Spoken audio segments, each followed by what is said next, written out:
예, 반갑습니다. 저는 인사를 드릴게요. 법무법인 정률의 구성원 변호사로 있고요. 메가로이어즈에서 민사법 강의하고 있는 정현석 변호사라고 합니다. 반갑습니다. 예. 여러분들 오늘 좀 도움 많이 되셨나요? 사실 1, 2교시 끝나고 제 강의할 때는 싹 빠지지 않을까라고 생각하면서 뒤에서 그래도 삐지지 말아야지 막 이런 생각만 하고 있었어요. 왜냐면 지금 면접 자소서가 급한데 무슨 로스쿨에서 왜 끄덕거리세요? 급한데 근데 좀 나가고 싶으셔가지고 아마 저기 라이브로 쏘는 데는 다 나갔을걸? 여러분들 정말 진짜 합격하실 분들만 남은 거죠? 예, 그렇게 생각하고요. 저는 지금 그 서울대학교 법학부를 졸업을 했고 뭐 연수원 40기를 수료해서 지금 현재 아까 말씀드렸던 정률 그러니까 강남구청역에 있고요. 변호사 한 70명 정도 됩니다. 그리고 생긴 지는 정률 이름 쓴 지만 한 11년 된 것 같네요. 거기서 저는 주로 하는 일은 로스쿨 인턴 변호사들 교육 그리고 채용 면접까지도 담당을 했었고요. 여러분들 지금 이제 전형이 남아 있어서 오늘 이 자리에서 어떻게 하면 로스쿨을 합격할 수 있을지에 대해서 고민을 많이 하신 것 같고요. 자, 근데 저는 사실 로스쿨에 입학한 다음이 어떻게 되는지를 말씀드리려고 나왔거든요. 근데 그 이야기를 왜 지금 할까요? 오늘 9월 20일인데 사실 그 이야기는 1월에 해도 돼요. 만나서 한번 메일로 쏴도 돼요. 다 되는데 왜 9월 20일에 제가 이 자리에 섰는지 그럼 아마 내용을 듣다 보면 아실 수 있을 것 같습니다. 자, 말씀드렸다시피 저는 여러분의 꿈에 대해서 이야기를 하려고 합니다. 근데 그 꿈은 이루어질 수 없는 꿈이 아니라 가깝게는 3년 안에 3학년 때 진로가 결정되는 분들도 많기 때문에 3년 안에 하여튼 전부 결정이 되게 되는 꿈이고요. 그 꿈이 시작되는 시점이 그러면 이 꿈을 결정하는 시점이 언제인가? 지금인가? 한 달 뒤인가? 합격 확정 후인가? 아니면 입학할 때인가? 그것만 고민하고 가셔도 오늘 제 이야기는 다 들으신 거나 다름이 없습니다. 자, 여러분들 지금 자소서 쓰면서 사실 로스쿨 가서 어떻게 생활할지가 더 가까운 얘기인데 그 이후를 고민하고 계신 거잖아요. 지금 저도 중간부터 들어와서 지금 황 변호사님 그 얘기를 좀 들었는데 뭐 거짓말로 자소서를 쓰라고 지금 그런 식으로 교육을 하는지 몰랐어요. 저는 자기소개서를 채용하는 사람 입장에서는 다 그걸 진실로 믿고 지금 채용을 하고 있었거든요. 그래서 너무 놀랐고요. 다시 한번 좀 이게 진실 여부를 좀 앞으로 채용할 때 좀 보면서 해야 되지 않냐. 가장 큰 메가에서 지금 그렇게 강의를 한다는 거는 심각한 문제가 아닐 수 없는 것 같아요. 자, 그런 자꾸 얘기가 옆으로. 여러분이 이런 꿈을 가지는데 결국은 이 꿈을 실현해야 되는데 아까 황 변호사님 잠깐 얘기하셨는데 입학하고 6개월도 안 돼서 이 꿈이 산산조각이 나는 것을 경험을 한다라고 했어요. 대다수가. 극소수는 안 그래요. 극소수는 이 꿈 그냥 안고 계속 갑니다. 근데 여러분이 그 안에 들어갈 건지 그래서 최종적으로 선택지 중에 여러분이 이게 좋겠는데 이게 참 어디로 모실까요? 뭐 어떻게 단어를 쓸까 하다가 좀 약간 옛날 사람 같고 너무 오글거리는데 이게 제일 나은 것 같아요. 여러분 모셔가는 거예요. 원하는 대로. 근데 대다수는 자기가 어디라도 갔으면 좋겠다라는 식으로 긴급한 마음으로 수료해서 졸업을 하고 보내고 있다라는 거죠. 자, 이런 상황이 좀 더 강화되는 두 가지 요즘 현실적 상황이 있습니다. 첫째는 지난 6월 25일에 헌법재판소가 변호사 시험의 성적을 공개하라는 결정을 했습니다. 이것은 지각 변동입니다. 사시로 법조인을 양성하다가 로스쿨로 양성할 때 일어난 변화에 견줄 정도라고 저는 생각을 합니다. 제가 채용을 할 때 많이 얘기하는 것들이 이제 이 공개하기 전에 얘기됐던 것들은 뭘 보지? 어디 출신, 어느 로스쿨 출신인지 봐야 되지 않겠어? 뭐 제가 이제 저도 동료들도 있지만 법원장이나 지검장 이렇게 좀 저보다 오래되신 선배님들이 정률이나 이렇게 계실 거 아니에요. 그리고 뭐 로스쿨 학점 봐야지 뭐. 근데 이제 그게 약간 개운치 않은 거예요. 어디 로스쿨 출신인지가 그렇게 중요하진 않아요. 그리고 학점도 로스쿨마다 다르다는 거죠. 물론 중요한 기준인데 그래서 뭐 결국은 인성을 보고 뽑자 뭐 그래서 이제 면접을 하면서 이렇게 하는 상황이 오는데 변호사 시험 성적이 공개가 됩니다. 이거는 변호사 시험이 로스쿨을 정상적으로 마쳤지 그러면 들어올래 아니면 못 들어올래 당락만 가르는 거에서 서열화를 시키겠다는 거예요. 근데 옛날 분들이 줄 세우는 걸 엄청 좋아해요. 옛날 판사님들 그런 농담인지 진담인지 저는 거의 진담이라고 알고 있는데 연수원 성적 순으로 앉아서 밥 먹는데요. 1등부터. 줄 세우는 거 엄청 좋아하는 나라입니다. 특히 법조인 전문가 집단에서 원래 그러거든요. 공부 잘하는 사람들 뭐 이런 개념이잖아요. 근데 줄을 세울 수 있게 된 거야. 얼마나 좋아하시겠어요. 그래서 이것이 여러분의 채용에 있어서 절대적인 가장 중요한 기준이 될 거라고 단언할 수 있고요. 검찰, 로클록도 현재 지금 임용 기준이 있는데 이 부분이 어떻게 반영될 건지 제가 지금 단정할 수는 없지만 상당히 중요한 영향을 미칠 거라는 것은 현재의 어떤 객관적인 관측입니다. 자, 그런데 두 번째 상황은 기사 많이 보셨죠? 날짜를 보세요. 어제 날짜입니다. 이건 그저께고요. 튀어야 산다. 의뢰인 찾기 나선 변호사들. 이게 모 변호사님 때문에 기사가 됐는데 너 고소 이렇게 해가지고 그게 이제 자기 사무실 앞에 붙이셨잖아요. 그분이 선배님이신데 참 예, 존경을 해야겠죠. 어쨌든 근데 이 변호사님 얘기하려고 나온 게 아니라 실제 변호사들이 요즘 이렇게 하고 있다는 거예요. 그리고 가격 경쟁 내몰리는 변호사 2만 명 시대, 보수 깎여도 말 못하는 변호사들. 말은 합니다. 깎이면 제가 뭐라고 해요. 그리고 싸우다가 결국에 양보하고 뭐 이런 경우가 좀 생겨요, 실제. 그리고 부의 상징인 변호사? 이거 물음표 너무 기분 나쁘네요. 나 부의 상징이라고 말한 적도 없는데 자기들이 부의 상징인 변호사? 치열한 경쟁의 생계 걱정. 아주 자극적인 제목들이 하루가 멀다 하고 나오고 있습니다. 수입료 가격 비교, 변호사 쇼핑 시대. 열받아서 더 못 보겠네요. 최저가 경쟁하고 막. 예. 자, 그래서 이런 상황입니다. 그러면 크게 두 가지 말씀드렸죠. 변호사 시험 성적이 공개가 돼서 서열화될 것이고 변호사 시장은 어려워지고 검찰이나 판사를 가도 계속해서 올라갈 게 아니면 중간에 옷을 벗고 나와야 되잖아요. 근데 요즘 전관이 전관 같지가 않아요. 5년 10년 판사 검사하다 나와서 팔이 날리고 계신데요. 예. 그렇다면 이 경쟁에서 어떻게 우리가 좋은 곳을 채용이 되고 또 자기의 어떤 역량을 펼쳐나갈 수 있는가라는 것은 결국 여러분이 로스쿨에서 잘해야 돼요. 그 방법밖에 없어요. 그런데 그러면 로스쿨이 어떻게 이루어지나, 로스쿨 현실에 대해서 잠깐 말씀드리자면, 제가 나름대로 존경하는 실무가 출신 로스쿨 교수님 계세요. 왜 존경하냐면 실력도 있고 열의도 있으신 분이에요. 그래서 저녁 먹으려고 약속을 해서 갔는데 그때 마침 민법 수업이 끝나고 밥을 먹는데 제가 이 답이 나오기 전에 했던 질문은 수업 재밌죠? 어떻게 뭐 수업 열심히 듣죠? 애들 잘 해요? 라고 하니까 이렇게 말하셨어요. 열정 넘치시는 분이. 어차피 아는 애들은 알고 모르는 애들은 모를 수밖에 없다네. 이건 누가 썼냐? 이 말투가 너무 교수님 말투네요. 이렇게 말한 건 아니고 야 어차피 아는 애들 알고 모르는 애들 몰라. 이렇게 말씀하셨어요. 근데 너무 놀랐어요. 그냥 원래 성격이 그런 사람이면 그러려니 하는데 정말 하나하나 기초 막 알려주려고 되게 애쓰시는 분인데 포기하고 있다라는 거예요. 로스쿨에서 친절하게 여러분이 학점을 잘 받고 가까이는 변시에서 좋은 성적을 받을 수 있는 그런 친절한 수업이 절대 이루어지지 않아요. 교수님들 다 훌륭하시고 커리큘럼 다 훌륭한데 기간이 짧고 구조상 문제입니다. 이건 어떻게 해결이 안 된다는 거예요. 그러다 보니 소위 최상위권 학부라고 하는 대학을 나와서 거기서 졸업 학점이 주로 A+를 받았던 사람이 나이도 어려요. 로스쿨 막 가서 로스쿨 학점은 B에서 C. 민법에서 C 떠버리면은 1학기 때 떠버리면은 끝난 거거든요. 그냥 끝난 거예요. 아무것도 못 해요. 그래서 그럼 나는 왜 C지? 그러면 누군가 A가 있다는 얘기잖아. 그죠? A가 누군지 봤더니 나이가 많은 형님이 한 분 계신 거예요. 네.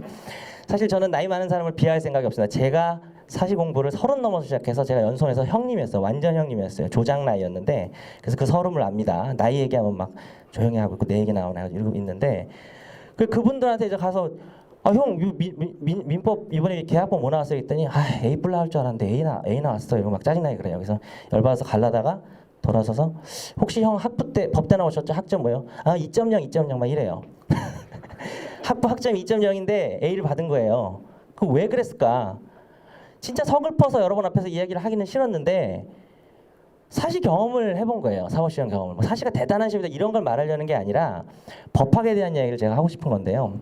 여러분 로스쿨에는 사법시험 2차까지 경험하신 분들이 계십니다. 1차를 합격했단 말이죠. 그리고 2차 공부도 1차 합격하면 2차 공부 열심히 안 하는 사람 없어요. 대부분 열심히 공부를 했지만 뭐 아깝게 떨어졌거나 이렇게 되신 분들이 계시고 아니면 1차 응시 경험이 있는 분들도 있어요. 객관식이긴 하지만 특히 헌민형, 헌법, 민법, 형법 세 과목을 골고루 봐서 이 객관식 시험을 응시를 했는데 뭐 아깝게 떨어졌다든지 그리고 법학을 전공하지 않은 분들 또 법학을 전공했지만 사법시험을 경험해보지 못한 분들도 절반 정도 됩니다.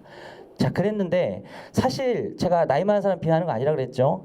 원래 공부는 어린애들이 잘해요. 무조건 제 경험상.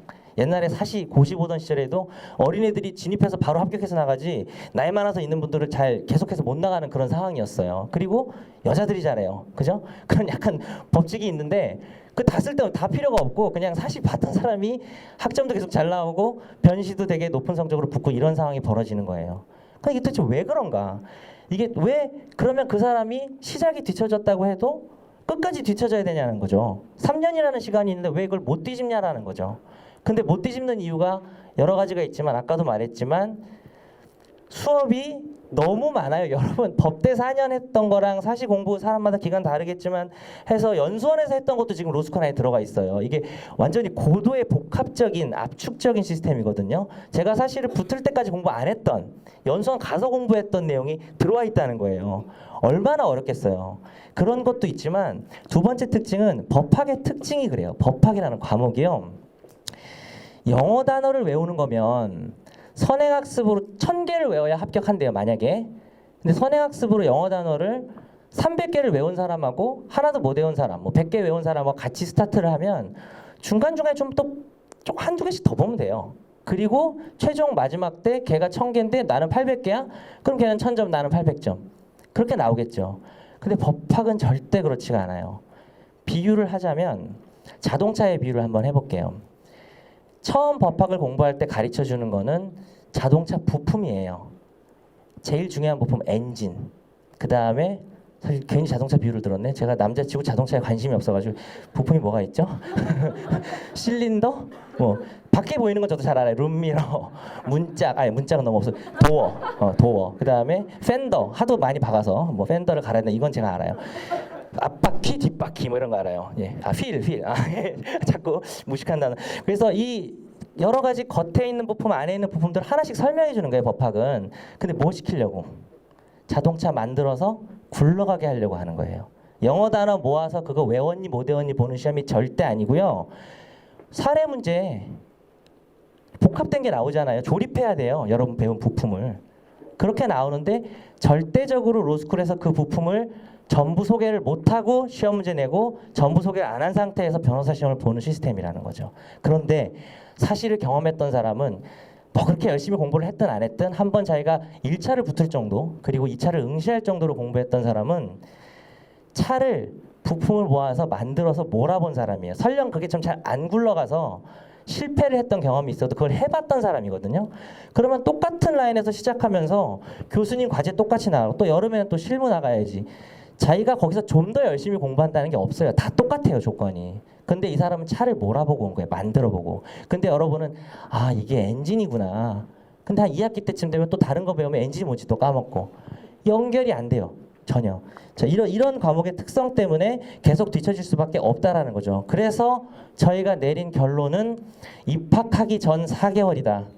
저희가 메가 로이어스 그리고 메가 로스쿨 저를 포함해서 단언할 수 있는 이야기는 입학하기 전 4개월에 여러분은 그 로스쿨에 입학해서 경쟁해야 될 사실 그 사실을 경험했다거나 여러분보다 이미 자동차를 만들고 운전해본 경험이 있는 사람과 같은 상태로 만들어 놓겠다. 4개월 동안에. 자, 그래서 이야기 되는 게 뭔가요? 주로 여러분 많이 얘기 들으셨죠? 민법. 민법이 정말 중요하다. 그래서 법학, 선행학습을 해야 된답니다. 그런데 되게 실컷 제가 얘기를 했지만 지금까지 한 이야기를 거의 알지 않으세요? 다 아시는 얘기예요. 많이 끄떡거리시네. 그래서 좀 앞에 있는 사람은 좀 생각을 해주시면 좋은데 몰랐던 사람도 있는 것 같아요. 약간 멍하게 있는 사람도 좀 있는 것 같은데 다 들었던 얘기예요. 그래서 뭐 선행학습 하면 되죠. 자, 그럼 이 이야기는 사실 1분이면 얘기할 수 있는 건데 사실 제가 이렇게 길게 끌어서 얘기했던 것 중에 복선이 있습니다. 뭐냐? 그럼 여러분이 선행학습 하려면 어떻게 해야 돼요? 선배들한테 물어보세요. 가서. 그러면 어떻게 선행학습 했다는지 얘기를 해줄 거예요. 그러면 그분들이 1기, 2기, 3기, 4기, 5기, 6기까지 7기까지 선행학습을 했던 걸 소개를 해줄 겁니다. 그래서 대부분 소개가 되고 하는 강의들이 어떤 특징이 있는지 알려드리고 그리고 그것과 다른 선행학습은 어떤 게 있고 그럼 어떤 걸 선택할 건지 이야기를 하고 마치면 될 것 같아요. 지금부터는 여러분이 잘 모르는 이야기일 수 있어요. 사법시험 1차를 위한 교재나 강의를 선행학습으로 이용하고 있습니다. 왜 1차일까요? 2차가 1차보다 먼저니까. 진짜 단순하게 그래요. 그런데 1차는 객관식이에요. 여러분 상식적으로 알아두셔야 될 게 사실 1차는 객관식이고 거기서 애들 떨궈서 2차는 사례형으로 보는데 변식은 어떻게 봐요? 한꺼번에 보죠. 통합해서 객관식하고 사례형하고 그리고 심지어는 기록형까지 약간 연수원 스타일로 그렇게 보는데 왜 변시가 사시보다 그런 면에서 우월하냐면 사시의 잘못된 점은 뭐였냐면 1차를 통해서 일단 애들을 떨궈야 됐어요. 제가 뭐 비판하려는 게 어쩔 수 없었겠지만 최대한 애들 걸러내고 이제 여기서 본 게임 하자. 본 게임은 사례예요, 사실. 그러려다 보니 객관식 문제는 어떻게 냈는지 아세요?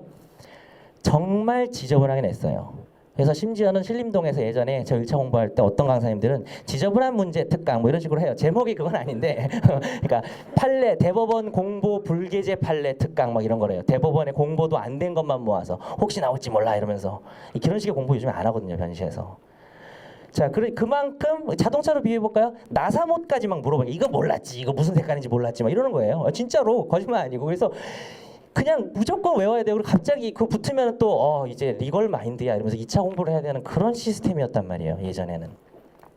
자, 그러다 보니 사법시험 1차를 위한 교재와 강의는 엄청난 분량의 교재에다가 보충 자료까지 나눠주고 강의가 몇 시간일 것 같아요? 150시간이에요. 140, 150. 그러면 하루에 3시간 듣는 것도 되게 빡세요. 여러분 3시간 동안 전혀 외국어 듣는 거예요, 지금. 뭐 거기 나오는 단어 중에 아는 단어 수탁 보증인, 뭐 혜태, 뭐 다른 혜태는 뭐 과자라고 생각하고 아는 단어가 뭐가 있겠어요. 그래서 그거를 3시간을 들으면 150 나누기 3은 누가 좀 해주실래요? 한 50일을 들어야 되죠, 하루에. 그러면 주말은 적어도 놀자. 내 모든 내 인생을 민법에 한번 입학하기 전에 바치자라고 해도 50회니까 일주일에 월화수목금 5회를 하면 10주. 그런데 중간에 인간인 이상 저녁에 약속이 있고 뭐하고 복습을 못하고 하다 조금이라도 밀리면 석 달이 넘어가요. 내일 가서 하셔야겠네. 시작해야겠네. 내일 가서 바로. 그러면 입학할 때 끝나겠네. 그래서 아싸 이러고 들어가는 거죠. 그래서 이렇게 하다 보니까 아까 그 부품 비유로 가자면 엔진을 배운 게 2달 전이야. 근데 지금 오늘 바퀴를 배운 다음에 그걸 결합을 해야 되는데 진작 엔진이 생각이 안 나는 거예요. 내용이 뭔지. 기간이 길어지고 부품을 늘어놓고 나사모까지 보다 보니까 연결이 안 돼서 엄청난 딜레마에 빠지게 되는 것이죠.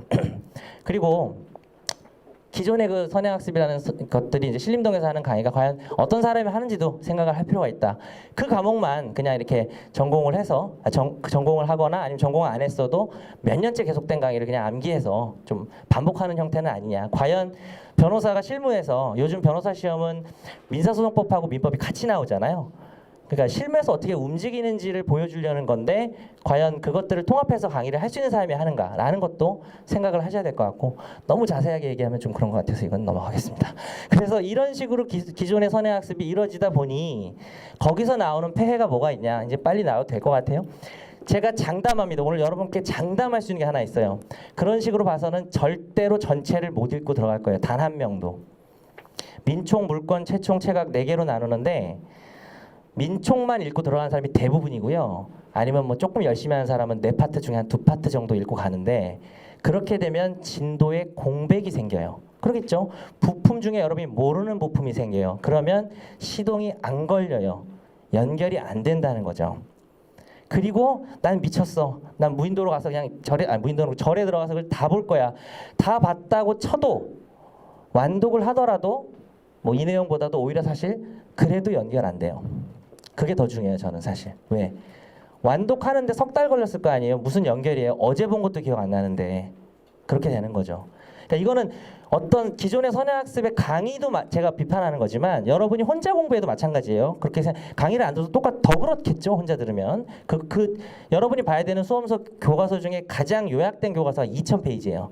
예, 사람 그걸로 때리면은 크게 다칠 정도로 두껍다는 거죠. 자, 그리고 모든 나사모까지 소개를 하다 보니까 로스쿨이나 변시에 필요한 내용을 선별하는 게 불가능하다는 거죠. 그런 강의는. 자, 그러면 여러분의 선행학습은 어떻게 돼야 되는가라는 거죠. 첫 번째, 무조건 완독. 그러면은 150시간 강의하는 거 그거를 어떻게 150시간짜리 강의를 어떻게 완독을 하냐. 석 달, 넉 달. 어차피 똑같은 조건인데 뒤에서 소개를 하겠지만 여러분이 완독하려고 마음먹은 결정한 그 수준에서 완독하시라는 거예요. 무슨 말씀인지 아시겠어요? 예를 들어서 시동 걸고 엑셀 밟는 것까지는 내가 하고 들어간다든지, 그냥 모든 부품을 뭔지도 모르고 부품의 어떤 부품인지만 보는 게 아니라 그 자동차의 한 기능과 파트를 담당하는 어떤 부분들을 완독해서 전체를 꿰고 들어가라는 거예요. 근데 그것도 가장 중요한 기능만. 그래서 그것이 어떤 수준에서 결정될 것인지는 추후에 고민을 해봐야겠지만, 여러분이 결정한 목표 내에서 하나의 체계는 완성하고 들어가야 된다는 겁니다. 두 번째, 두 가지를 말씀드린 건데, 선행학습하면 뭐예요? 좀 아까 영어 단어 얘기도 했죠. 몇 가지 좀 알고 들어가자. 나 이거 들어본 거야. 아, 교수님 얘기하는데 이거 뭔지 알겠네. 들어본 거네. 그런데 내용은 전혀 생각이 안 나네. 왜냐하면 인간은 당연히 망각을 하게 돼 있거든요. 그래서 여러분께는 절대 지식을 넣고 가는 선행학습이 아니라 바로 관점을 잡는 선행학습을 하라고 말씀드리고 싶어요. 많이 들으셨죠? 지겹게 들으셨죠? 리걸 마인드라고. 근데 리걸 마인드라는 말을 저는 함부로 하면 안 된다고 생각해요. 리걸 마인드라는 게 정말 경험해 보지 않으면, 아, 문제가 생겼어, 뭐 길거 예전에 그 제가 얼마 전에 TV 인터뷰도 했었는데, 그 영재발굴단에 그 10살짜리 선호라고 그 친구 막 생활 판결 내리고 가면서 무단횡단했어? 그럼 너는 얼마 뭐 이런 거 하는데, 그 친구는 되게 훌륭한 친구예요. 지금 애기니까 제가 그냥 얘기하는 건데, 그래 여러분이 면접 보면서 뭐 문제 주어지면 법적으로 한번 생각해보고, 이게 리걸 마인드가 아니에요, 절대. 그 복잡하고 방대한 분량의 지식을 아는 상태에서 사례 문제를 줬을 때, 뭐 면접하고 이런 게 아니라 사례 문제를 줬을 때 순서대로 풀어야 돼요. 논리적 순서대로. 그거 정말 어려운 거예요. 저도 가끔 리걸 마인드가 부족한 것 같아 이런 생각을 하고요. 로스쿨 졸업하는 내내 리걸 마인드 만들어야 되는 거거든요. 그런데 그렇게 힘든 일이기 때문에 책을 읽어서 생기는 게 아니에요. 아무 강의나 듣는다고 생기는 게 아닙니다. 내용 책을 보고 문제가 어떻게 연결되는지를 봐야 되는 거죠. 그래서 저는 이 두 가지를 좀 강조를 하고, 제가 지금 강의가 2개가 있는데 첫 번째 강의는 시작했어요. 그래서 지금 수강생이 몇 분 계시네요. 이제 눈에 띄네. 2회 일주일에 한 번씩 하고 8번을 합니다. 이유는 자소서 면접 준비를 해야 되니까.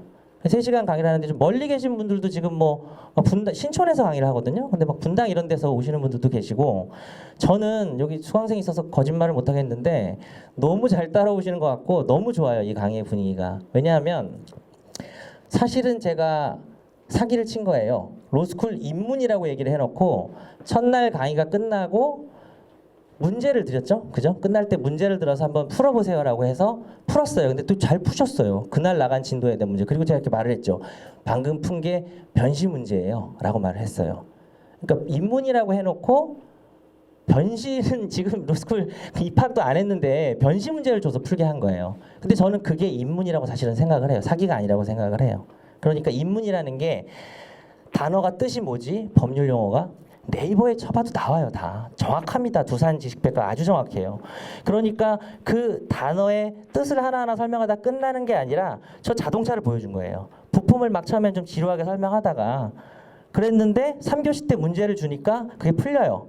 그러면 하나의 기능이 완성된 거예요. 그러면 이 8번은 정말 얼마 안 되죠. 8번인데 큰 의미 있는 8번이다. 그래서 이 강좌의 개념은 한마디로 설명하면 교과서와 사례 문제, 열심히 읽은 그 지겨운 책과 실제 문제가 출제될 때 사이의 관계를 보는 거예요. 그러나 아주 중요한 주제 몇 개만, 엄선한 것을.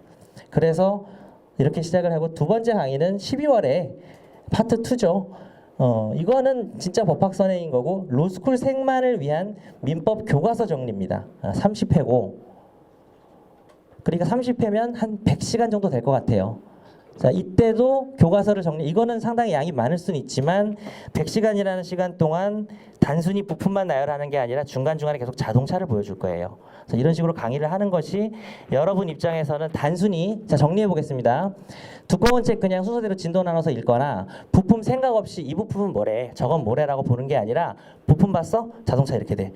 이런 연결고리를 계속해서 볼 수 있어야 됩니다. 그래서 혼자서 선행학습을 하시더라도 교과서와 사례집을 같이 볼 것을 권합니다. 예, 그걸 권해드리고요. 그것이 이제 쉬운 작업은 아니겠지만 그런 부분을 좀 말씀드리고 싶고요. 하여튼 제가 마지막으로 이제 마무리를 할게요. 여러분 지금 딱 4개월이 남았어요. 4개월이 남았고, 이 4개월은 여러분의 시작을 바꿀 수 있는, 그리고 여러분의 이 커리어를 바꿔서 여러분이 정말 로스쿨을 졸업했을 때 내가 도대체 어딜 가지? 어디서 날 받아주지? 하고 전전하는지, 아니면 여러분이 원하는 데를 가는지 바로 결정되는 로스쿨 1학년 학점 그리고 변호사 시험 성적을 결정 지을 수 있는 4개월이라고 생각을 하고요. 저는 분명히 말씀을 드렸습니다. 여러분께 앞으로 벌어질 일을 말씀드렸고 그 일들이 벌어지는데 여러분이 어떻게 대처를 해야 되는지도 알려드렸어요. 자, 그랬는데 움직이지 않으면서 그냥 단순히 장밋빛 미래만 자소서에 쓰면서 그린다면 그것은 문제가 있는 게 아닌가라고 오늘 마치면서 돌아가시면서 한번 그 생각을 하실 수 있다면 여러분이 무언가를 실천할 수 있고 또 로스쿨에 안정적으로 합격하셔서 이후 법조계에 훌륭하게 진출하실 수 있을 것이라고 믿습니다. 예, 제가 길게 좀 얘기를 했는데 얘기를 듣느라고 수고하셨고요. 오늘 긴 행사였는데 많은 도움 되셨으면 좋겠습니다. 여기 이 3교시까지 남아서 이렇게 열심히 들으신 분들 모두 원하시는 로스쿨에 합격하실 거라고 믿습니다. 예, 고맙습니다. 예.